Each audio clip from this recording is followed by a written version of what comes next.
This video is an extract from an interview where an art professional shares their top tips for artists. Thanks for watching, and we hope you enjoy this video. Hi everyone, welcome to this surgery session on the art ladder where we're going to talk all about writing about your work. My name is Maureen. I am the head of communications at Parker Harris, which means I look after all our marketing. I write a lot. So that can be press releases, social media, website, email, ads, just to name a few.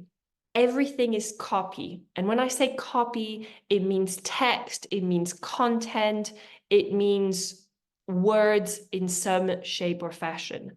Writing can take a lot of different forms. So it could very well be typing on the computer, or it could be like this, where I'm speaking to you. This is also copy, which I could get transcribed quite easily. And then this could become an Instagram caption or a blog post or something to include in our newsletter. I think when you're writing online, it's important to be understandable, to be engaging. And I'm going to share a few guidelines to help you do that. Writing about your work. This is a big topic, and verbalizing visual art into written language isn't easy, but your art deserves it.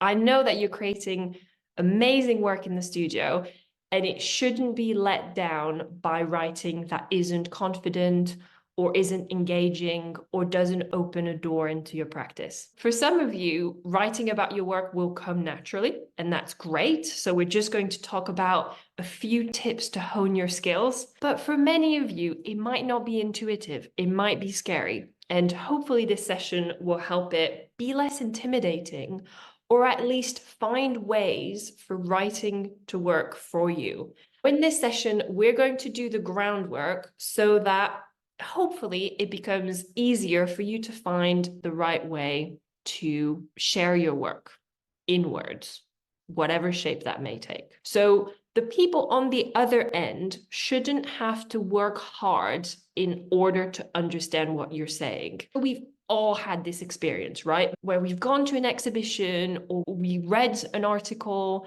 in whatever art magazine, may it be Art Review or Art Forum or Art Monthly, and we were left at the end thinking, what did I just read?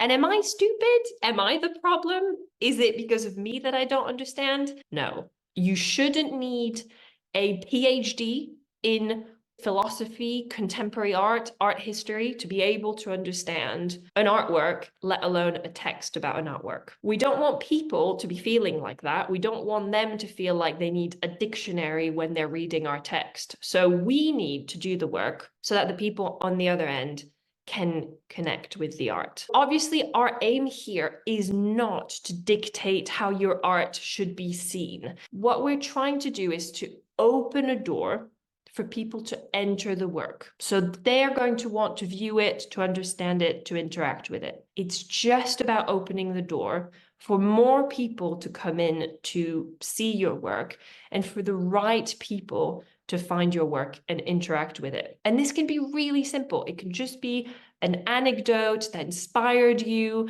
It could just be a story about what the work is about or how it was made. I think a key thing is this word, story. We communicate through stories. That's how we learn. So it can just be storytelling. A few guidelines for you. The first is think about your audience and your goal. This is really going to impact the way you're going to craft your copy, the words you're going to use, how long it's going to be, etc. So who are you writing for? Is it the general public? Is it people who might go to your exhibition, visitors, people who might stumble into your open studio, art lovers in general, maybe even family, friends, colleague, alumni network? Is it buyers? Is it prospective collectors? Is it people that might check out your website or that might be perusing an art fair where you have a booth, or, specifically in an online context? Is it people checking out your website to see what work you have for sale, what the process is to buy it, what the medium is, what the size is. They're going to want to know different things in a different format. Or are you aiming at professionals? So are you aiming at curators? And this could be museum curators, this could be public gallery curators. Or are you aiming to gallery directors, so commercial galleries? Are you thinking about art advisors? So first things first, thinking about who you're writing for. Second thing to ask yourself is, why are you writing this? What is this text trying to accomplish? I've just listed a few examples, but it could be getting people to your exhibition, your workshop, or your event. It could be to introduce yourself, tell people a bit about you, your practice, your work in general. It could be to introduce a particular body of work or a collection. So you've made a collection of paintings or of prints or of sculptures on a particular theme. It might be to introduce that. You could be writing to explain a work's aim, inspiration, themes, so it's a bit deeper than the surface level. Or it could be surface level. It could be to factually describe a work to potential buyers.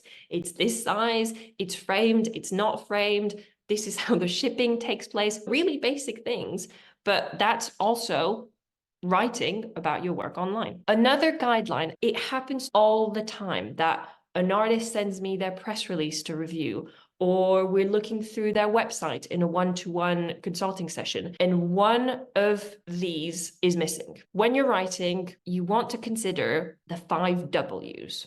You want to make sure this information is included. And very simply, it's who, what, where, when, and why. So who is fairly standard if it's about you, but sometimes people will come across you and you haven't introduced very briefly, I'm a painter, I create expressionist landscapes. What are we talking about? Are we talking about an individual work? What is it? Are we talking about an exhibition? How many works are there? Try and be precise. What size? If they're paintings, are they oil? Are they acrylic? Are they watercolor? Are they ink? Are they something else? And this is what I mean. Just saying it's a mixed media artwork, you haven't told me very much. Does mixed media mean it's cardboard and textile, or does it mean it's pencil and acrylic? Where? This is very basic, but if you have an exhibition, maybe include the venue, the address, how to get there, the opening times, or at least include a link where people can get that information. I've seen this being forgotten. So just go through this list as a little checklist. When, what are the dates? When are you accepting commissions? When is this exhibition open? What is the private view? And the last one is why, and that can be quite hard, but what is the aim? What do people feel? Why is it interesting? So those are the 5 W's. Basically, these work as a checklist. So if you've written something quite meaty, you're not going to do this for a tweet or any Instagram post. But say you've written a newsletter about your latest exhibition, then quickly scan it and make sure you've included the 5 W's. Are you showing with other artists? Who are they? If you've been shortlisted for a prize, what is it? That sort of thing. In terms of the structure of writing about your work, start with the basics. Number 1, what the work actually is. We come across a lot of applications, whether it's for funding or for call for entries that requires supporting writing. We see a lot of artists' websites, a lot of artist statements, and it happens quite often that you're reading something and you're 3 paragraphs in and it's telling you what the aims are. It's telling you that it's inspired by 19th century esoteric philosophy in Russia, but you still don't know what it is. So let's start there. Is it a painting? Is it a sculpture? Is it a print? What kind of print is it? Is it a textile work? Is it 3D? Is it 2D? Is it ceramic? And here is where I want to hear more than mixed media. Again, we're going to start relatively basic. The genre, the subject, the story. Is it a landscape? Is it an animal? Is it a portrait? And we can also be quite precise here.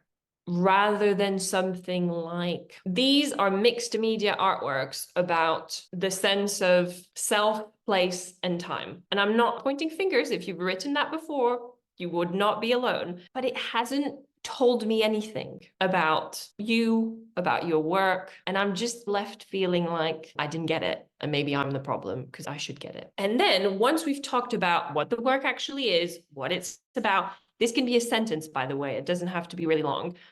We can go into the themes and the aims and the influences and the wider context, whether that's a social context, whether that's aesthetics, things that you're inspired by. Then what we're not going to forget is a call to action. So what do I mean by that? We're talking about writing about your work online. In most cases, you can include a button or a link. So it goes back to our initial question: who are we writing to and why are we writing to them? What do we want to achieve?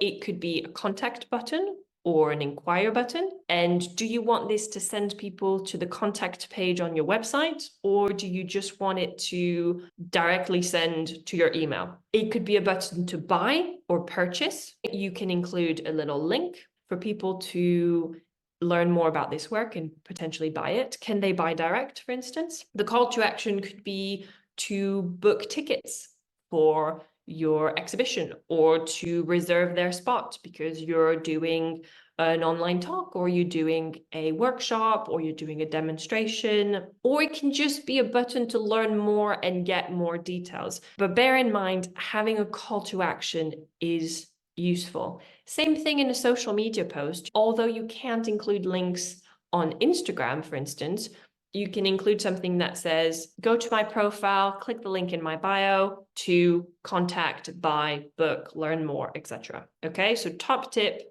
don't forget the call to action. Last but not least, before we go more into the nitty-gritty, be precise. Don't be scared or vague or ambiguous. One of the key things when writing about your work is please just sound like you, not like any other artist. Talk the way you talk. And it's also okay to use the first person sometimes, definitely on social media, but also on your website. Writing about your work online is going to take a myriad of shapes. So it can be the about page on your website. It can be an artist statement or a CV. It can be your biography. It can be your social media bio. It can be your social media posts themselves. It can be press releases. You can share those online, definitely. Email them to journalists. It can be email newsletters. It can be posts on your blog. Again, everything is copy. Thanks for watching this video. If you want to watch the full 1-hour interview and get top tips from an expert, then click the link below and join the Art Ladder mentoring program now. By joining the Art Ladder, you will get access to our full library of webinars with curators, collectors, critics, gallerists, and more. Don't forget to subscribe to our YouTube channel for more videos like this, and check out the description below for more free resources for artists.